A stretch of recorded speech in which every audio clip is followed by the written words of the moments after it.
Learning with Subrata YouTube চ্যানেলে তোমাদের সকলকে স্বাগত। প্রিয় ষষ্ঠ শ্রেণী ছাত্রছাত্রীরা 2025 সালে সেকেন্ড সামেটিভ ইভ্যালুয়েশনে তোমাদের সকলকে স্বাগত।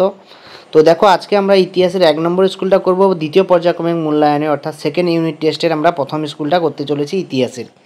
স্কুলের নাম দেখো যাদবপুর বিদ্যাপীঠ। এখানে একের দাগের তোমাদের 5টা বেমানান শব্দ দিয়েছে, এখানে খুঁজে বার করতে হবে। প্রথমে দেখো আমি করেই দিয়েছি তোমাদের, ইলতুৎমিশ, রাজিয়া, ইবন বতুতা, বলবন। এখানে উত্তর হবে ইবন বতুতা। খরাজ, খামোশ, জিজিয়া, আমির। উত্তর হবে আমির। টঙ্কা, মোহর, হুন্ডি, জিতল। এখানে উত্তর হবে হুন্ডি। শাহজাহানবাদ ও তুগলকবাদ, কিলারাই, পিথোরা এবং দৌলতাবাদ। এদের মধ্যে উত্তরটা হবে কত? দৌলতাবাদ। পান্ডুয়া, বুরহানপুর, চট্টগ্রাম, গৌড়। উত্তর হবে বুরহানপুর। তো দেখো, এরপরে আমরা 2-এর দাগের ক স্তম্ভর সঙ্গে খ স্তম্ভ বা বাম স্তম্ভ ডান স্তম্ভ যে মেলাও সেটা আমরা করব।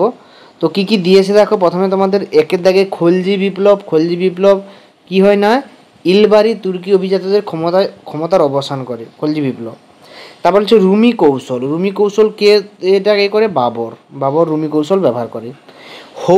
হৌচ মানে এখানে 3-এর দাগেরটা হৌচ কথার অর্থ হচ্ছে এখানে জল সংরক্ষণকে হৌচ বলা হয়। দিনেমার কাকে বলা হয় না, ডেনমার্কের অধিবাসীদের দিনেমার বলা হয়। এবং সরাফ কথার অর্থ হচ্ছে মুদ্রা বিনিময়কারীকে বলা হয় সরাফ। তো এরপরে দেখো আমরা তারপরে 3-এর দাগের প্রশ্নগুলো করব। 3-এর দাগে এখানে শূন্যস্থান পূরণ অর্থাৎ এখানে এমসিকিউ টাইপের দিয়েছে, তো সেইগুলো করব। তোমরা জানো বইয়ের অনুশীলনীতে এরকম প্রশ্ন থাকে। তো প্রথম প্রশ্ন কি বলছে, ঘরগড়ার যুদ্ধে বাবরের অন্যতম প্রতিদ্বন্দ্বী কে ছিলেন? উত্তর হবে নসরত শাহ। জাহাঙ্গীরের আমলে শিখ গুরু প্রাণদণ্ড দেওয়া হয় কোন শিখ গুরু? অর্জুনকে। ঠিক আছে, প্রাণদণ্ড দেওয়া হয় অর্জুনকে, শিখ গুরু অর্জুনকে। তারপর বলছে রাজপুত নেতাদের মধ্যে মোগল সম্রাটদের সঙ্গে জোট বাঁধেননি রানা প্রতাপ সিংহ। উত্তরটা কি হবে না, রানা প্রতাপ সিংহ। আমি বড় করে একটু দেখাচ্ছি, দেখো তোমাদেরকে, এখানে উত্তর হবে রানা প্রতাপ সিংহ। তারপর বলছে আহমদনগরের প্রধানমন্ত্রী কে ছিল? মালিক অম্বর। অর্থাৎ এখানে আলাউদ্দিন খলজির প্রধান সেনাপতি ছিল মালিক অম্বর। বিলগ্রামের যুদ্ধ হয়েছিল কত সালে? না 1540 সালে। সুলতান হোসেন শাহ কে ছিলেন? না শ্রী চৈতন্যের ভক্ত ছিলেন সুলতান হোসেন শাহ। তো চলো এরপরে আমরা 4-এর দাগের প্রশ্নপত্রগুলো করব। তো প্রথম প্রশ্ন দেখো, মুঘলরা তৈমুরিলংয়ের বংশধর হিসাবে গর্ববোধ করতেন কেন? তো এই প্রশ্নটা যেহেতু বড় প্রশ্ন, এটা টেক্সট বইয়ে 69 পেজে দেখবে, তোমরা পেয়ে যাবে। হুমায়ুনকে একসময় ভারত ছেড়ে চলে যেতে হয়েছিল কেন? না শের শাহের কাছে কনৌজের যুদ্ধে হেরে গিয়েছিল বলে।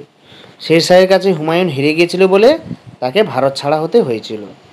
তারপরে প্রশ্ন দেখো, মহেশ দাস নাম বীরবল হয়েছিল কেন? না মহেশ দাস হচ্ছে আকবরের দেওয়া উপাধি, বীরবল হচ্ছে আকবরের দেওয়া উপাধি।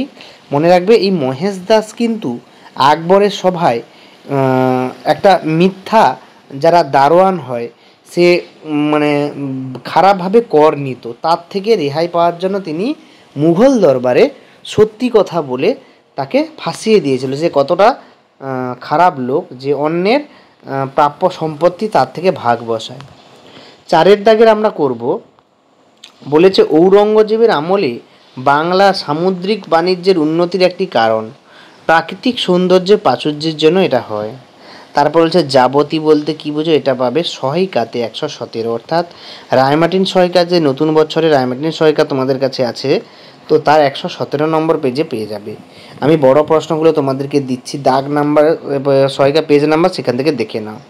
তারপরে দেখো, দিল্লির সুলতানরা কখন খলিফাত অনুমোদন? 76 পেজে পাবে। তারপরে প্রশ্নটা দেখো তোমরা 89 পেজে পাবে। তারপরে ইলতুৎমিশের সামনে প্রধান তিনি সমস্যা, এটা 89 পেজে। মুঘল কারা ছিল 118 নম্বর পেজে।